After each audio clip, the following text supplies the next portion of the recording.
ثوابه الجنة أو كما قال عليه الصلاة والتسليم. وقال رسول الله صلى الله عليه وسلم: يا أيها الناس قد أظلكم شهر عظيم مبارك فيه ليلة خير من 1000 شهر. بستر غفلت سے غافل خدا کے واسطے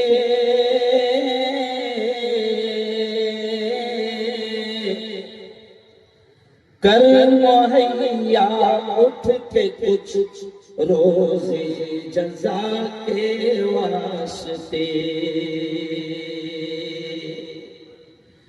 حد بھی ہے ہر چیز کی، آخر کہاں تک سوئے گا.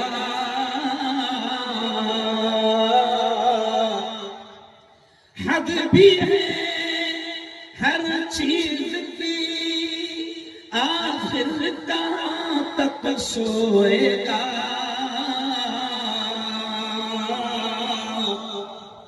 آج وہ سویا تو کل پھر ہاتھ مل کر روئے گا.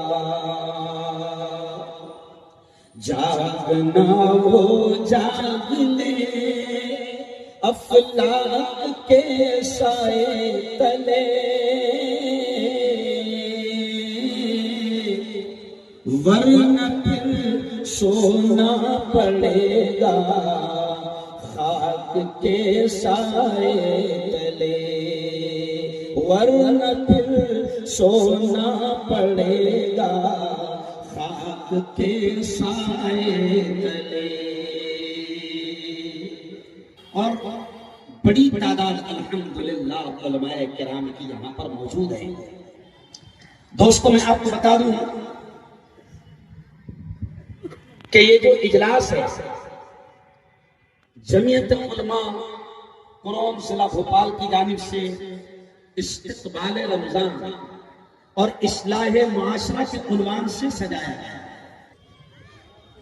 یہ بھی ایک سنت ہے کہ جب رمضان قریب آتا تھا، اس سے رمضان کی اہمیت کا پتہ چلتا ہے کہ بخشے بخشائے رسول پیارے اور لاڈلے نبی حضرت سلمان فارسی رضی اللہ تعالیٰ عنہ کہتے ہیں، اور حضرت شیخ زکریا صاحب نے اس حدیث کو پورا نقل کیا ہے کہ جب رمضان قریب آتا تھا نا تو خود حضرت سلمان کہتے ہیں کہ پیارے نبی ہم سب کو جمع کرتے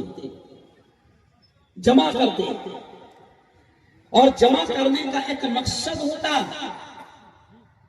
کہ جمع کر کے یہ بتاتے، یہ احساس دلاتے، یہ سمجھاتے، اور وہ پیغام قیامت تک آنے والے انسانوں کے لیے ہو گیا کہ پیارے نبی سمجھاتے تھے: یا ایھا الناس، اے تمام انسانوں، قد اظلکم شہر عظیم مبارک.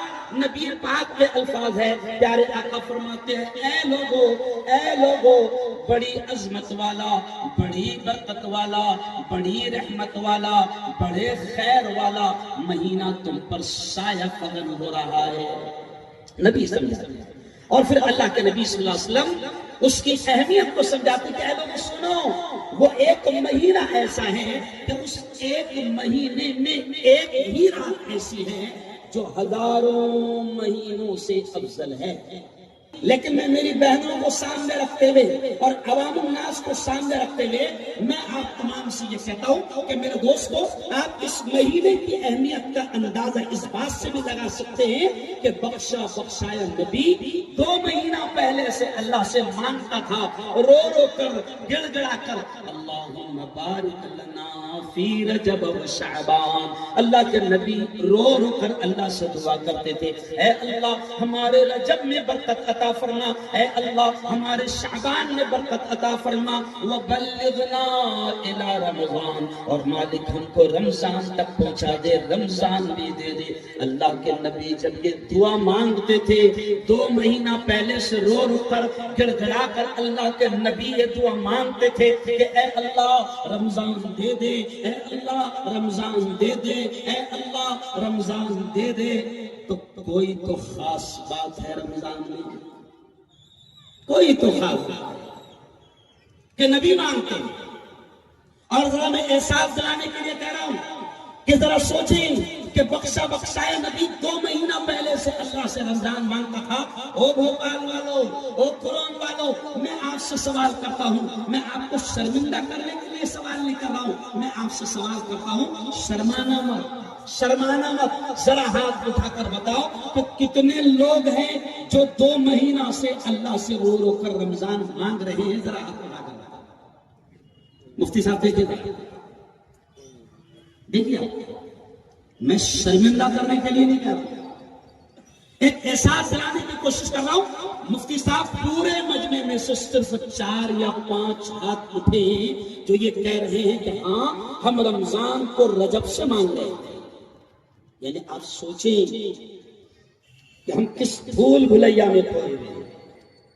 نبی مانگتے تھے اللہ سے، اے اللہ رمضان دے دے. کیوں مانگتے تھے؟ کیونکہ نبی نے اپنی تمام باتوں سے امت کو یہ بتایا کہ رمضان بڑی خیر والا مہینہ ہے، بڑی برکت والا مہینہ ہے. اگر ایک رمضان نبی کی باتوں کو، احادیث کو سامنے رکھے تو پتہ چلتا ہے کہ ایک رمضان اگر کسی خوش نصیب کو نصیب ہو جاتا ہے تو وہ ہزاروں سال کی عبادتوں کا ثواب اپنے دامن میں سمیٹ لیتا ہے، ہزاروں سال کی عبادتوں کا ثواب. اس لیے تو نبی مانگتے تھے. اور یقیناً رمضان میں خاص بات ہے کہ اللہ بہت خوش ہوتا ہے. جیسے مفتی صاحب نے بھی کہا نا، مغفرت ہوگی نہیں، مغفرت کروانی پڑے گی.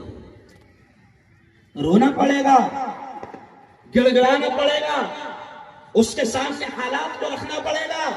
کوئی شرم کی بات نہیں. کہہ دینا اس رحیم آقا سے رو رو کر، اے اللہ زنا بہت کیا، آنکھوں کا ناجائز استعمال بہت کیا، ہاتھوں کا ناجائز استعمال بہت کیا، اے اللہ دھوکہ بہت دیا، اے اللہ دغا بہت کیا، اے اللہ ظلم بہت کیا، اے اللہ بیوی کو بہت ستایا، ماں کی بھی بے ادبی کی، باپ کو بھی گالی گلوچ کیا، اے اللہ بہت ظلم کیا. میرے مولا ایسے بھی ظلم کیا ہے اور ایسے بھی جرم کیا ہے کہ کہتے ہوئے شرف آتی ہے، لیکن پھر بھی اس رب کو کہہ دینا. یقین مانو اگر آپ رو رو کر گڑ گڑا کر اپنی مغفرت کرواؤ گے، اللہ سے مانگو گے، اللہ معاف کرنے کو تیار ہے، تیار ہے اللہ. اور وہ کتنا تیار ہے کہ وہ کہہ رہا ہے کہ ناس ہو اس کا، برباد ہو جائے وہ،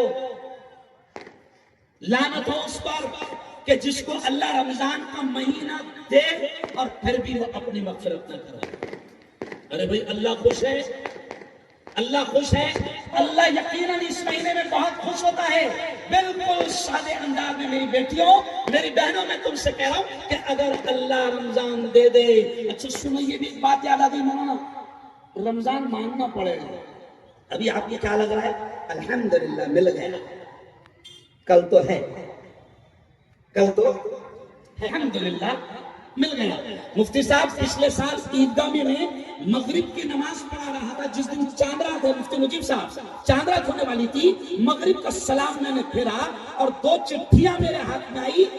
ایک چٹھی پر لکھا تھا مفتی صاحب اعلان کر دو رمضان کا چاند دکھ گیا، اور دوسری چٹھی پر لکھا تھا مفتی صاحب اعلان کر دو فلاں شیخ صاحب کا انتقال ہو گیا. تو یارو بھروسہ نہیں ہے، مانگنا پڑے گا. بیوی یہ جو رات ہے نا، مانگنا اللہ سے. یہ جو کل کا دن آئے گا اللہ سے مانگنا. ابھی میرا پلان ہے میں راجدھانی سے نکلوں گا، پھر جمعہ کا بیان کل عیدگاہ میں کروں گا، اور پھر یہ پلان اور وہ پلان. مجھے خود کو نہیں معلوم ہے کہ بھوپال سے جاؤں گا یا نہیں جاؤں گا. کیوں؟ خود کو نہیں معلوم. تو اللہ سے مانگنا سادی زبان میں، کوئی عربی کے الفاظ بھی ضروری نہیں. مراٹھی میں مانگو، تمل میں مانگو، کیرلا میں مانگو، پنجابی میں مانگو، بنگالی میں مانگو، بس اتنا ہی کہہ دینا اے اللہ رمضان پوری خیر و برکت کے ساتھ عطا فرما، زور سے کہو آمین۔ مانگ، کیونکہ ابھی ایک اور دن باقی ہے اللہ سے مانگنا، اور جب رمضان مل جائے تو سنو قدر کرنا۔ آج جمعیت علماء، آج اصلاح معاشرہ اور استقبال رمضان کے ذریعے سے ایک اچھا پروگرام کر کے آپ کو احساس دلانے کی کوشش کر رہی ہے۔ مفتی ابوالکلام صاحب سے بہت ساری چیزیں بالکل دو ٹوک انداز میں آپ کو سامنے رکھی ہے، اور میں بھی آپ کو احساس دلا رہا ہوں جمعیت علماء کے بینر تلے کہ اگر رمضان مل گیا تو اس کی قدر کرنا۔ قدر کیا ہے؟ راتوں کو جاگنا، چوراہوں ہے نا، ہوٹلوں میں، کیوں؟ ثواب کا کام ہے۔ رمضان میں سونا نہیں، جو اٹھے تو سیدھا سحری کر سونا، اور جو سحری کر سوئے تو سیدھا ظہر میں یا عصر میں۔ یار سنو، اگر رمضان اللہ دے، اور میری بہنوں اور میرے بھائیوں، رمضان میں سب سے پسندیدہ عبادت اور عمل اگر اللہ کو کوئی ہے تو وہ ہے روزہ۔ روزہ اللہ کو بہت پسند ہے، اور روزہ اتنی پیاری عبادت ہے کہ حدیث میں اللہ نے اپنے نبی سے کہلوایا، اے محمد کہہ دو میرے بندوں کو بتا دو، میری بندیوں کو بتا دو، الصوم لی، روزہ میرے لیے ہے، وَأَنَا أَجْزِي بِهِ، اور اے محمد کہہ دو روزے کا بدلہ میں دوں گا۔ اور دوسری روایت ہے اجزا بِهِ، اے محمد بتا دو کہ روزے کا بدلہ میں خود ہوں۔ کتنی پیاری بات ہے۔ جب کوئی بندہ بھوکا رہتا ہے 16-15 گھنٹے، جب کوئی بندی اللہ کے لیے روزہ رکھتی ہے 15-16 گھنٹے، بھوک پیاس ساری چیزوں کو چھوڑ دیتی ہے، اللہ کو اس کی یہ ادائیں اتنی پسند آتی ہے کہ اللہ کہتا ہے روزے کا بدلہ میں خود ہوں، روزے کا بدلہ میں خود ہوں۔ یہی وجہ ہے کہ احادیث میں ملتا ہے کہ صحابہ نے جنگ کے میدان میں بھی روزہ نہیں چھوڑا۔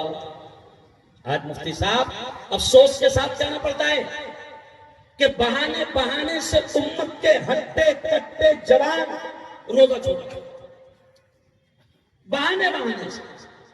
کیوں؟ ایک صاحب نے مجھ سے کہا مفتی صاحب اگر میں روزہ رکھوں تو میرا دم نکلنے کو کرتا ہے، تو میں نے کہا یہ تو بہت اچھی بات ہے، نہیں یہ تو سبحان اللہ، ارے بے دم نکلا تو کون سی حالت سے نکلے گا؟ ارے بولو نا، ہٹے کٹے نوجوان روزہ چھوڑ رہے مفتی صاحب، کیوں؟ بڑی عجیب بات ہے۔ او مسلمانوں سنو، صحابہ رمضان کے مہینے میں آپ کو معلوم ہے 17 رمضان المبارک کو اسلام کی اور کفر کی سب سے عظیم الشان جنگ ہوئی تھی، جنگ بدر، غزوہ بدر۔ اور سنو غزوہ بدر کے موقع پر جنگ کے میدان میں بھی صحابہ نے روزوں کو نہیں چھوڑا۔ آج کیا ہو رہا ہے مفتی صاحب کہ بہانے سے روزہ چھوڑ رہے ہیں؟ اچھا پڑھے لکھے بھی ہو گئے، مسئلے بھی پتہ چل رہے ہیں مفتی صاحب، مسئلہ بھی پتہ چل رہا ہے پچھلے سال۔ وقنا عذاب الدین، اللهم احفظنا من كل بلاء الدنيا وعذاب القبر وعذاب الآخرة۔ مولا ہم سب کے تمام گناہوں کو معاف فرما، مولا ہم سب کی تمام خطاؤں کو، تمام لغزشوں کو معاف فرما۔ رب دو جہاں، رات کے اندھیرے میں، دل کے اجالے میں، میرے مولا جانے میں انجانے میں جو کچھ بھی چھوٹے بڑے گناہ ہوئے ہیں محض اپنے فضل سے، اپنے کرم سے معاف فرما۔ مولا تیری محبت، تیرا پیار، تیرا عشق، تیری دوستی ہم سب کو نصیب فرما۔ مولا تیرے نبی کا سچا عشق، تیرے نبی کی سچی محبت ہم سب کو نصیب فرما۔ میرے مولا یہ اتنا بڑا مجمع تو 3 گھنٹے سے یہاں پر بیٹھا ہے، میرے مولا تو سب کے آنے کو، سب کی حاضری کو، سب کے بیٹھنے کو بے انتہا قبول فرما۔ میرے مولا یہ سینکڑوں ہزاروں کی تعداد میں تیرے بندے، تیری بندیاں سب حاضر ہیں، میرے مولا تو سب کے حاضری کو قبول فرما۔ میرے مولا استقبال رمضان کے عنوان سے یہ پروگرام سجایا گیا تھا، خدا بندہ اس سال کا پورا رمضان پوری خیر و برکتوں کے ساتھ ہمیں نصیب فرما۔ میرے مولا اس سال کا پورا رمضان پوری خیر و برکتوں کے ساتھ ہمیں نصیب فرما۔ میرے مولا رمضان کے روزے نصیب فرما، رمضان کی تراویح نصیب فرما، رمضان کی تلاوتیں نصیب فرما، رمضان کا ذکر اذکار نصیب فرما، اور پورے رمضان کو تیری رضا میں گزارنے کی توفیق نصیب فرما۔ میرے مولا ہر قسم کے چھوٹے بڑے گناہوں سے ہم سب کی حفاظت فرما۔ میرے مولا ہر قسم کے چھوٹے بڑے گناہوں سے ہم سب کی حفاظت فرما۔ میرے مولا اس سال کی شب قدر بھی ہمیں نصیب فرما، لیلۃ الجائزہ بھی ہمیں نصیب فرما، اور عید کا انعام کا وہ دن جس دن تو بہت خوش ہوتا ہے، فرشتوں کو گواہ بنا کر کہتا ہے اے فرشتوں گواہ رہنا، رمضان کے روزوں کے بدلے، رمضان کی تراویح اور عبادتوں کے بدلے میں نے میرے بندوں کو معاف کر دیا۔ میرے مولا وہ خوشیوں والا وہ عید کا دن بھی ہم سب کو نصیب فرما۔ میرے مولا غزہ فلسطین کے تیرے بندوں پر اہل ایمان پر خصوصی کرم اور رحم فرما۔ میرے مولا اسرائیلی آتنکوادیوں سے اہل ایمان کی حفاظت فرما، بیت المقدس کی حفاظت فرما، مسجد اقصی کی حفاظت فرما۔ میرے مولا یہ ملک ہمارا بہت پیارا ملک ہے، میرے مولا سینکڑوں سال سے ہندو مسلم سب بڑی پیار ایکتا محبت کے ساتھ یہاں رہتے چلے آ رہے ہیں۔ میرے مولا اس ملک سے دنگے فساد کو ختم فرما۔ میرے مولا سینکڑوں سال سے ہم محبت سے رہتے چلے آ رہے تھے، لیکن ابھی ایسا لگتا ہے میرے مولا، ایسا لگتا ہے کسی بڑے شیطان کی نظر اس پیارے ملک کو لگ گئی۔ میرے مولا اس ملک سے ظلم کو ختم فرما، اس ملک سے ظالموں کو ختم فرما، اس ملک سے دنگے فساد لڑائی جھگڑوں کو ختم فرما۔ میرے مولا اس ملک میں ایکتا امن شانتی کی محبت کی سدبھاونا کی ہوائیں چلا دے، اور اس ملک سے دشمنیوں کو نفرتوں کو ختم فرما۔ میرے مولا اس ملک کو سچا وکاس، اس ملک کو سچی ترقی نصیب فرما۔ میرے مولا یہ علماء یہاں ہیں، یہ سینکڑوں ہزاروں تیرے بندے تیری بندیاں یہاں پر ہے، میرے مولا تو سب کے آنے کو قبول فرما، اور جس کی جو دلی جائز تمنا ہے سب کی دلی جائز تمناؤں کو پورا فرما۔ میرے مولا جمعیت علماء نے اس پروگرام کو سجایا، اس کے تمام ذمہ داروں کو اور اس پروگرام کو سجانے میں سنوارنے میں جن لوگوں نے جس انداز میں خدمت کی ہے، تو سب کی خدمات کو بے انتہا قبول فرما، اور دنیا آخرت دونوں جہاں میں اس کا بہترین صلہ بہترین بندہ ہم سب کو نصیب فرما۔ ربنا تقبل منا انك انت السميع العليم وتب علينا انك انت التواب الرحيم، وصلى الله على النبي المصطفى وعلى آله وصحبه اجمعين برحمتك يا ارحم الراحمين۔